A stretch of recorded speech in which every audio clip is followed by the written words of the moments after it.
Right, Shalom. First of all, I want to start this lesson off by giving all the praise, honor, and glory unto Yahweh, Bahashem, Yahweh Shai, Bahashem, Rakakwadash. Double honors to the apostles and elders, a great millstone. Honors to all the brothers who are fervently preaching the word in sincerity and in faith. Shalom to all the sincere Akwath, which are the sincere sisters. And Shalom to the scattered Israelites who are amongst these heathen nations and look like these heathens. Now, this lesson is going to be based on an Iran war update. So through the Spirit, I'm going to read this article, get some precepts, and Lord's will, you're edified. It says, U.S. expecting Tehran's response to peace proposal in hours. It says, Secretary of State Marco Rubio says the United States is expecting a response from Tehran on its latest peace proposal at some point today. Iran announced that it seized an oil tanker in the Gulf of Oman and directed it to the country's southern coast. It says overnight, the U.S. and Iran traded naval attacks in the Strait of Hormuz, with the U.S. also bombing two Iranian ports. U.S. President Donald Trump described the attacks on Iranian targets as a love tap, telling U.S. broadcast media that the ceasefire is going. It's in effect.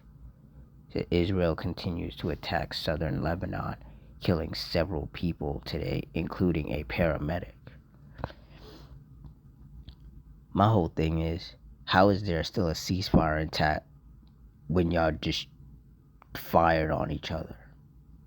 You see, this just goes to show that there's never going to be any peace out there. You know? Like all of these peace talks and peace negotiations, it's never going to work. Ecclesiastes 3:1. To everything there is a season and a time to every purpose under the heaven. Verse 8. A time to love and a time to hate, a time of war and a time of peace. And we are in a time of war. And that's why whenever the U.S. and Iran, or more specifically Washington and Tehran, whenever they're, drafting up these peace proposals or they have a ceasefire, it always falls apart because we're in a time of war. This is the way that the Lord set it up. This is what He wants. So things are going to play out how He set them up to play out.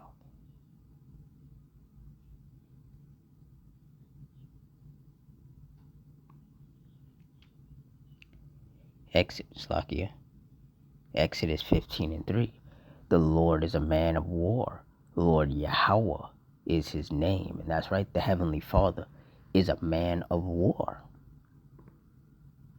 That's why this whole situation out there in Western Asia, what people ignorantly refer to as the Middle East, is even happening in the first place. Because the Lord wants it to happen, because out there is going to be where World War III fully kicks off, where all the major world powers are going to get drawn into. That's why it's called the Valley of Decision. That's where the Lord is going to pour out His wrath upon all of these people.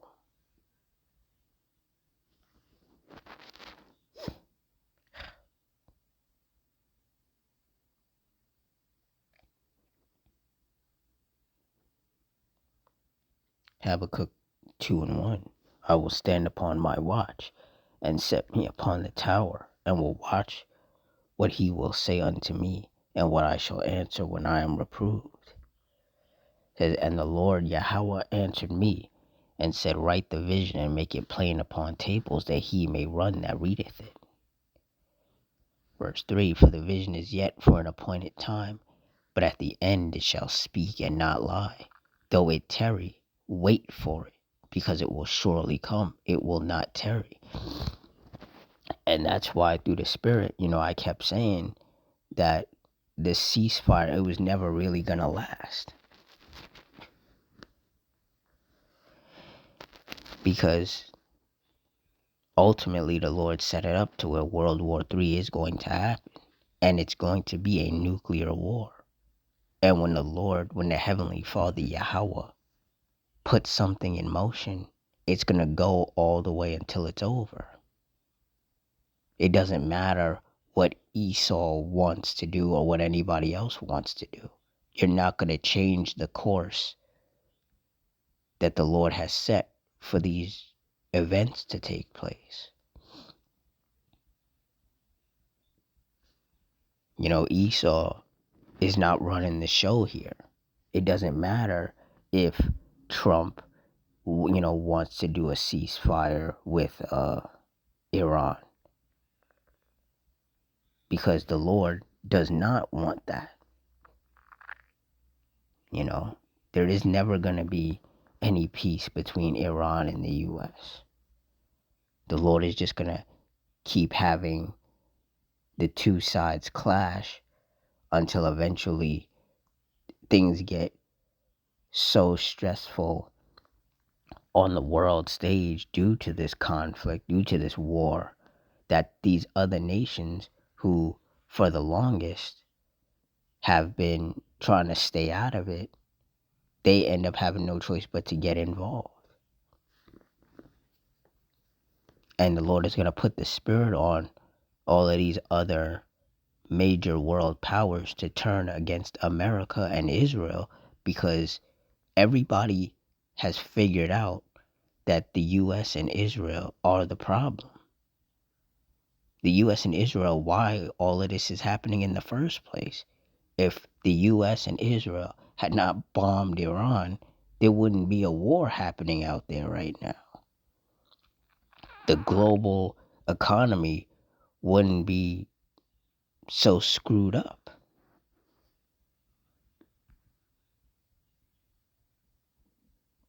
So everyone is rightfully so pissed off at the U.S. and Israel. And then Trump, in his delusional, proud self, his arrogant self, he's blaming the U.S.'s allies, which are soon to be former allies. He's blaming them for not, getting involved. He's like, if y'all would have got involved, we could have cleaned this up a lot sooner. But they're like, we didn't start this. We don't have any beef with Iran. You have beef with them.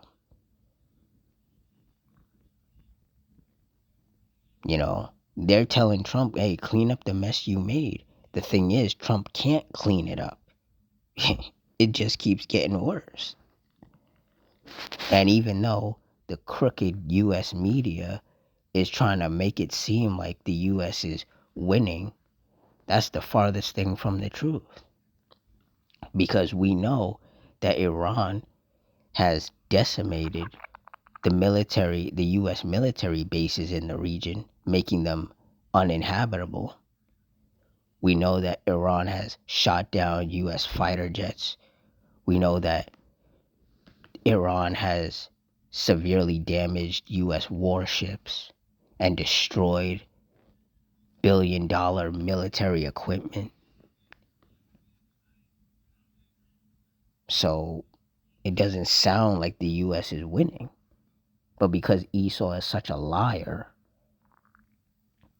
all he's going to continue to do is try to paint the picture that things are going differently than how they're actually going, because everybody's already, tearing him a new one for starting this war in the first place. So he's trying to make it seem like, okay, if we're winning, then that justifies us starting the war. But not only did you start an illegal war, you're losing the illegal war that you started.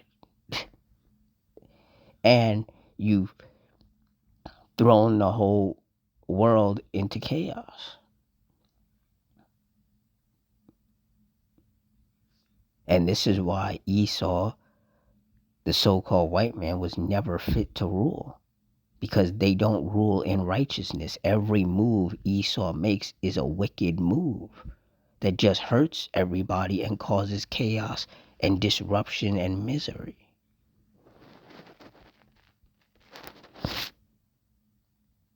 And that's why he has to be removed out of power.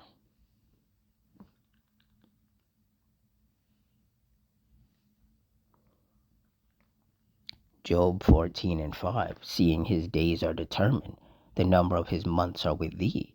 Thou hast appointed his bounds that he cannot pass. And that's right. Esau, he was let loose for a short time.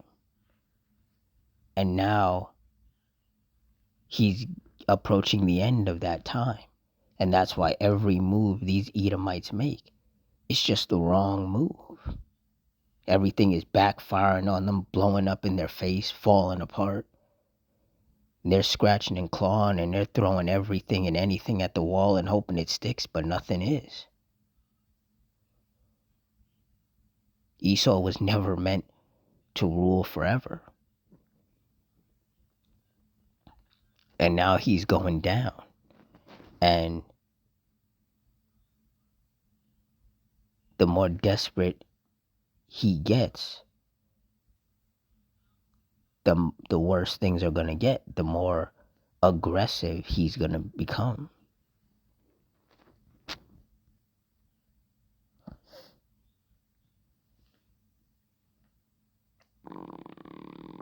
So, yeah.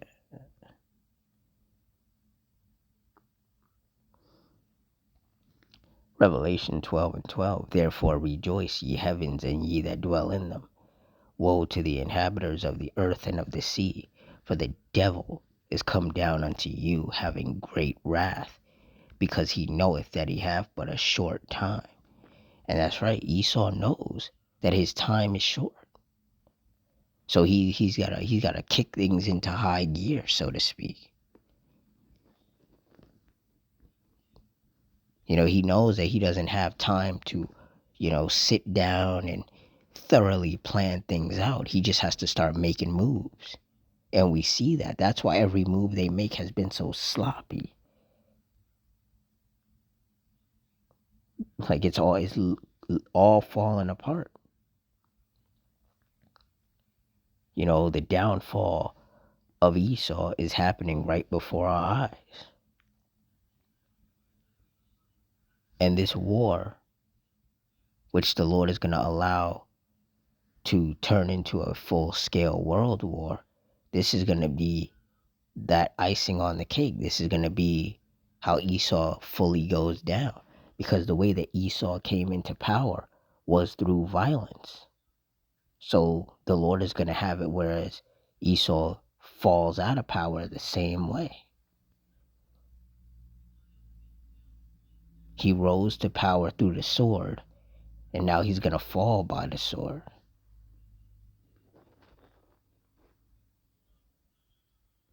The same weapons that he used to take over the earth are going to be the same weapons used to erase him from it.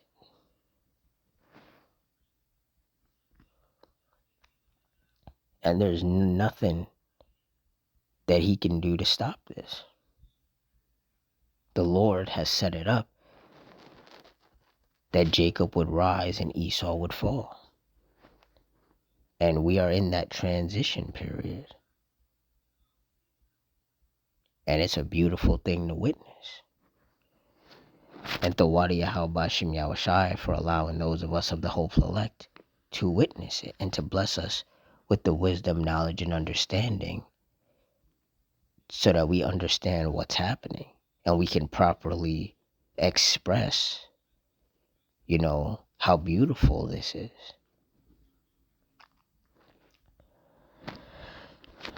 But with that, I'm going to wrap it up here. In closing, I want to give all the praise, honor, and glory unto Yahweh, Bahashem, Yahushai, Bahashem, Rakakwadash, the Wadi Yahweh, Bahashem, Yahushai, for putting the spirit on me to do this lesson. Double honors to the apostles and elders of Great Millstone. Honors to our brothers who are still fervently preaching the word in sincerity and in faith. Shalom to the sincere Akwath, and shalom to the scattered Israelites who are amongst these heathen nations and look like these heathens. I hope you all stay strong, stay safe, stay fervent, stay circumspect, stay prayed up, and Adawan Ratazah, which means Lord's will. Till next time, shalom.